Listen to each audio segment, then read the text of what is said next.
श्री शिवाय नमस्तुभ्यम। हर हर महादेव। 28 सितंबर गुरुवार को है अनंत चतुर्दशी। अनंत चतुर्दशी का दिन बहुत ही खास होता है और यह दिन साल में एक बार ही आता है।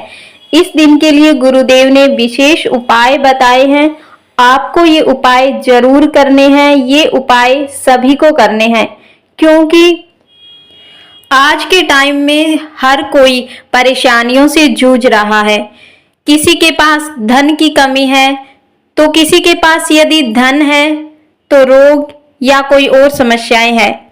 तो इसलिए ये उपाय आप सभी को करना है क्योंकि ये उपाय आपकी सारी समस्याओं का अंत कर देगा।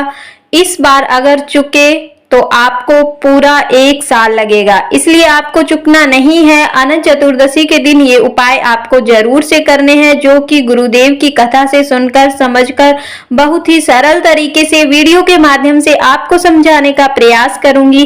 लेकिन इससे पहले हमेशा की तरह आपसे निवेदन है कि यदि आप चैनल पर नए हैं और अभी तक चैनल को सब्सक्राइब नहीं कर रखा है तो जल्दी से चैनल को सब्सक्राइब कर ले और वीडियो पसंद आए तो वीडियो को लाइक कर दे और साथ ही इसे ज्यादा से ज्यादा शेयर भी करें ताकि और लोगों के पास भी ये जानकारी पहुंच सके। तो चलिए वीडियो शुरू कर लेते हैं और बात कर लेते हैं पहले उपाय की। यह उपाय आपकी हर समस्या का समाधान करने वाला है और ये उपाय बहुत ही सरल है। इस उपाय के लिए आपको चाहिए 5 गेहूं के दाने। लेकिन आपको ध्यान ये रखना है कि गेहूं के दाने खंडित नहीं होने चाहिए क्योंकि भगवान शिव को कोई भी चीज खंडित नहीं अर्पित होती है। भगवान भोलेनाथ कोई भी खंडित चीज को स्वीकार नहीं करते हैं, इसलिए आपको विशेष ध्यान रखना है कि गेहूं के दाने खंडित नहीं होने चाहिए। इसके साथ आपको एक जल का पात्र लेना है और आपको ये उपाय या तो आप सुबह के टाइम भी कर सकते हैं, शाम के टाइम भी कर सकते हैं, लेकिन आपको ये उपाय अनंत चतुर्दशी के दिन करना है। वैसे आप इस उपाय को बड़ी चौथ के दिन भी कर सकते हैं। आपको क्या करना है कि भगवान भोलेनाथ के मंदिर में जाना है और आप जो गेहूं के 5 दाने लेकर गए हो उनमें से आपको 4 दाने अलग से अपने हाथ में लेने हैं और जो आप जल का पात्र लेके गए हो उसमें से थोड़ा सा जल उन 4 दानों पर गिराकर उन्हें थोड़ा सा गीला कर लेना है।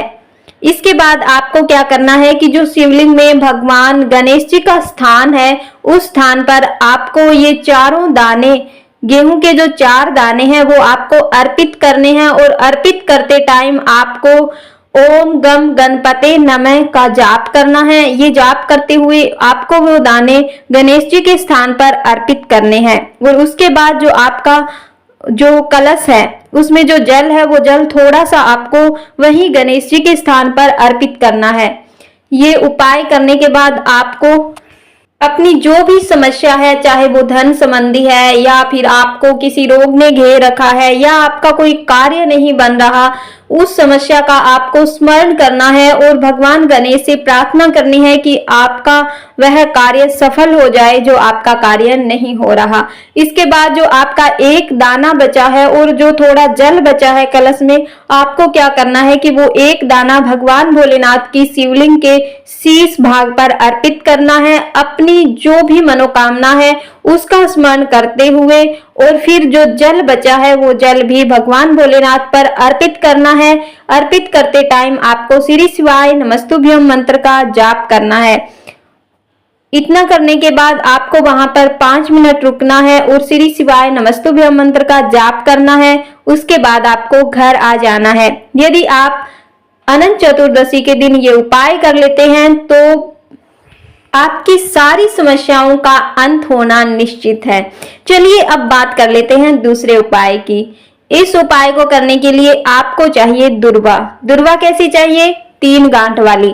3 गांठ वाली आपको दुर्वा लेनी है। आप 5 की संख्या में ले सकते हो, 7, 11, 21, 51, जितनी आपसे हो सके उतनी की संख्या में आपको दुर्वा लेनी है।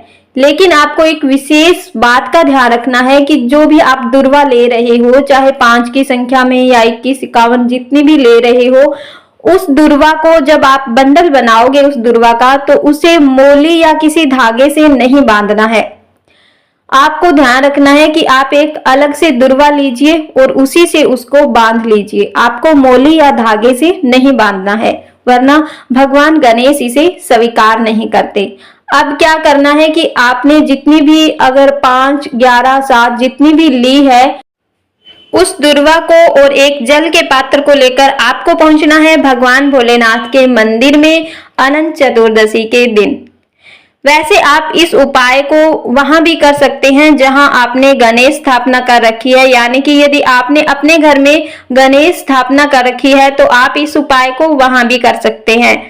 और यदि आपने गणेश स्थापना नहीं कर रखी है तो आप इस उपाय को भगवान भोलेनाथ के मंदिर में भी कर सकते हैं।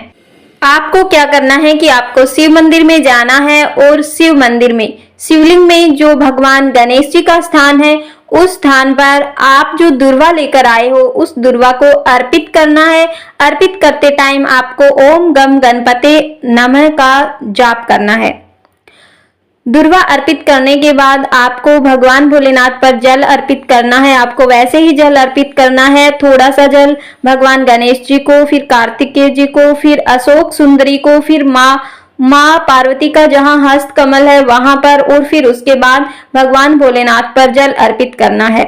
इस प्रकार जल अर्पित करने के बाद आपकी जो भी धन संबंधी समस्या है उसके बारे में भगवान भोलेनाथ से प्रार्थना करनी है। भगवान गणेश जी से विनय करना है कि आप मेरे घर माँ लक्ष्मी का प्रवेश करवाइए। उसके बाद वहां पर 2 मिनट बैठना है और श्री शिवाय नमस्तुभ्यम मंत्र का जाप करना है। उसके बाद जो आपने दुर्वा अर्पित की है भगवान गणेश जी के स्थान पर, वो दुर्वा आपको उठाकर घर ले आना है और घर लाने के बाद आपकी जो घर की चौखट है वहां पर उसको छुआना है और उसके बाद जहां आपकी तिजोरी है, जहां आप अपनी धन संपदा को रखते हैं, वहां पर वह दुर्वा आपको रख देनी है। और यदि आप ये उपाय वहां कर रहे हो जहां आपने गणेश स्थापना कर रखी है तो आपको ये दुर्वा जो गणेश जी का टूटा हुआ दांत है उस तरफ अर्पित करनी है। उम्मीद है कि आपको सब अच्छे से समझ में आ गया होगा। आज के लिए बस इतना ही, मिलते हैं अगले वीडियो में। तब तक के लिए श्री शिवाय नमस्तुभ्यम, हर हर महादेव।